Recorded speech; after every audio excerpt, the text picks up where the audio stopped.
We used to have to take the corpses out with canes, he told me one time, because they were so intertwined. Entire pyramids of bodies, people climbing on top of one another, clawing each other to get away from the gas. They used to tell us it was a quick death, but everyone knew it wasn't. The screaming in the chamber would go on for 15 or 20 minutes. They used to put a little glass window in the doors so the doctors could look in and watch.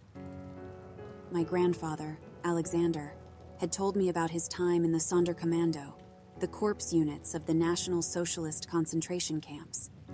He had been arrested in Poland simply because he had been a leader in his field and an intellectual with a history of supporting Polish nationalism. This had raised red flags, and during a roundup of the intelligentsia, my grandfather had also been arrested and tortured by the Gestapo. They had made him sign something he never got to read, and then he had been moved to the prison and, eventually, to his new job. The day it happened, he said, my friend Bartek and I were on duty. Our job was to lead the people towards the chambers without alerting them or causing a riot. The Sonderkommando all used lines like, "Don't forget where you put your clothes, because you'll need to come back to them," or "Tie your shoes together for convenience to make it easier to find them when you come back." We always emphasized how they would come back after their shower, but I never looked them in the eyes when I said it. He stared out the window for a long moment at this, his mug of coffee steaming in front of him. I knew not to interrupt him. He often talked to me about his experiences. It seemed like he wanted to draw a poison out of his memories, and letting him talk seemed to help him do it. So the chamber was packed, as always, he said. 800 people smashed into a tiny area like sardines. To get the last ones in, the SS would often beat and bludgeon people. The claustrophobia must have been horrifying, the lack of air, the packed chamber like a massive coffin. By the time they slammed the door closed, there wasn't an extra inch of space into the entire chamber. In fact, after they opened the door, their bodies would often still be standing, because there was simply no room for them to fall down. Except for the middle of the chamber, of course. There, people lived longest, and they tried to escape from the gas. We would see infants and small children at the bottom of the human pyramid, smothered and stampeded. The stronger ones would be at the top, having climbed over the bodies of others to try to get some air at the top of the chamber. The gas did have a tendency to fall, depending on the temperature and humidity. When they opened the doors, Bartek and I walked in along with the other Sonderkommando. We used long canes to pull the bodies apart. At first, a Sonderkommando would treat the bodies with respect, but after tens of thousands of bodies, you just started throwing them like bags of potatoes. It was our job, after all. He said this with an ironic misery, his eyes misty. Bartek and I would then pile the bodies on carts to be brought to other teams of Sonderkommando. One team, which we called the dentists, would rip the gold teeth out so they could melt it down into bars and send it back to Germany. Another would shave all the remaining hair off the corpses. They had shaved them when they first got there, but any remainder would make the crematoria reek of burning hair. Bartek and I were moving our carts of corpses up the lift elevators when a commotion suddenly broke out in the nearby medical barracks. They called it a medical barracks, but in reality, it was mostly a place where doctors experimented on people, and where the sick were often given lethal doses of phenol intravenously. This also wasn't a quick death, as the person would begin to get agonizing cramps and a burning sensation before devolving into unconsciousness. I had no idea what was going on. At first, I thought the SS were trying to prevent a prisoner escape, or perhaps someone had already escaped, and they were in an uproar. It looked like someone had kicked a hornet's nest. I saw government vehicles speeding in with fully armed troops. The guards surrounded the gates of the camp, a thick ring of black-suited soldiers. I saw a doctor running out of the barracks with blood covering his white lab coat. His eyes looked wild, and he screamed something in German to the soldiers. He kept screaming it over and over. "Die, Wolfen! Die, Wolfen!" he said. Most of the Sonderkommando, including myself, knew at least some German. It was, after all, the administrative language of the National Socialist State, and the Germans never deigned to speak to us in our own languages, unless they were torturing us or trying to get information. By this time, Bartek and I had paused, a cart full of emaciated, naked corpses lying in front of each of us. The doctor ran past us, not noticing us, his eyes wild. He continued to scream gibberish in German, speaking so fast I could barely understand anything except 2 words: the girl and the wolf. "What in the hell do you think this is about?" Bartek asked me, his blue eyes wide and uncertain. I just shook my head, feeling numb. I hadn't felt much of anything in months, to be honest. I had closed myself down emotionally, psychologically removed myself from the present. I saw much of this as if it were happening to someone else. It was my mind, I think, trying to protect me.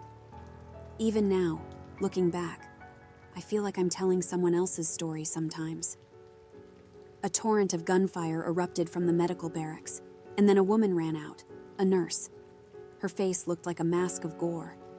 One eye hung limply from its socket, and her entire left cheek hung down, a flap of skin revealing the teeth beyond, like some sort of grotesque half-smile. In her remaining eye, I saw mortal terror and fear. Seeing it coming from our captors loosened something inside of me. Bartek felt the same way.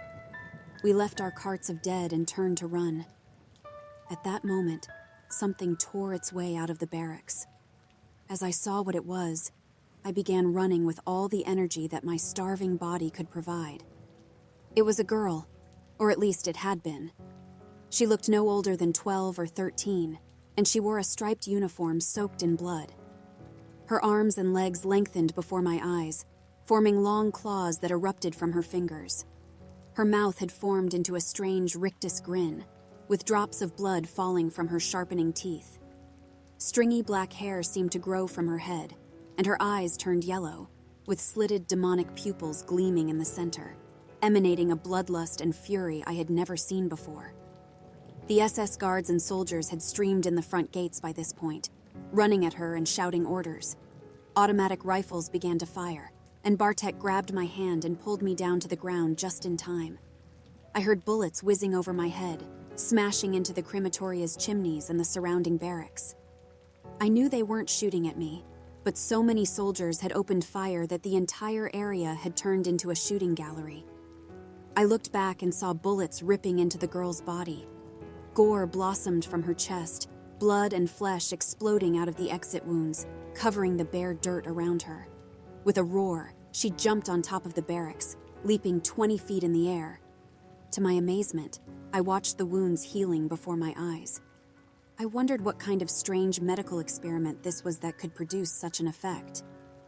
Bartek shook me, telling me, "We have to run, we have to get out." But I just stayed there, shell-shocked. He slapped me, pulling me up and towards the gas chamber. "We can barricade ourselves inside the chamber," he said.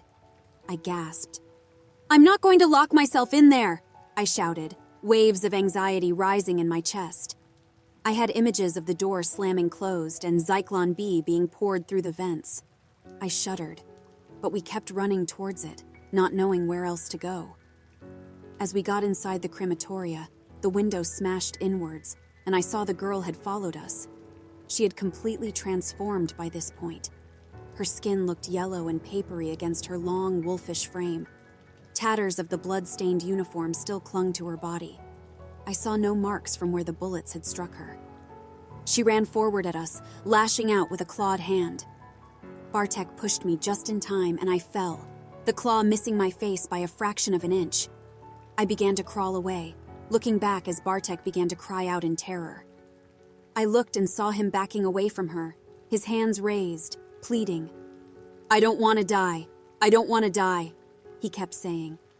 In a blur, she leapt forward, ripping at his throat, the bloody rictus grin still plastered across her face. A torrent of blood rushed out from the gaping wound, soaking the front of his body. She opened her mouth wide and drank the spouting arterial stream, sucking at it as she held up his body with her clawed hands. When she was done, she threw it aside and looked down at me. I had begun to rise, to jump up and begin to run when she tackled me from behind. I felt a searing pain in my back as her claw connected, leaving deep gouges. I felt something sticky and warm flowing down my back, soaking into the rips in my uniform. At that moment, a dozen SS men ran in the front door and began shooting. I was on the floor after she clawed me, which turned out to be lucky, as the bullets went over me. Hissing and spitting blood, I turned my head at the last moment to see the girl galloping away from me on all fours, her freakishly long arms giving her a loping stride.